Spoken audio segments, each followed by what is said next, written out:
అనేక సమస్యలు వచ్చాయి. రాష్ట్రం వెంటిలేటర్ పైన పోయే పరిస్థితి వచ్చింది. కానీ కేంద్రం మనకు అండగా నిలిచింది. ఒక్కొక్క సమస్య పరిష్కారం చేసుకుంటూ ఒక్కొక్క ఇటుక పేర్చుకుంటూ రాష్ట్ర పునర్నిర్మాణం కోసం ముందుకు పోతున్నాం.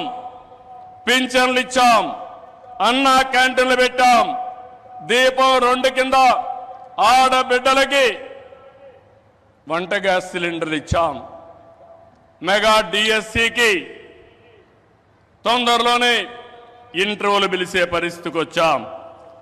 ఇవి చేయడమే కాకుండా ఇంకో పక్కన మీరు చూస్తే సూపర్ 6 ఏవైతే చెప్పామో ఆ సూపర్ 6 అన్ని కూడా పూర్తి చేసే బాధ్యత ఎన్డీఏ తీసుకుంటామని మరొక్కసారి విశాఖపట్నంలో మీ అందరికీ హామీ ఇస్తున్నా. కష్టాలున్నాయి, సమస్యలున్నాయి, అధిగమిస్తాం, ముందుకెళ్తాం. ఒక పక్క అభివృద్ధి, ఇంకో పక్క సంక్షేమం, రెండు కూడా సుపరిపాలనతో ముందుకు తీసుకుపోతామని చెప్పి కూడా నేను మీకు తెలియజేస్తున్నా. రాష్ట్రంలో పెట్టుబడులు ఊపందుకున్నాయి.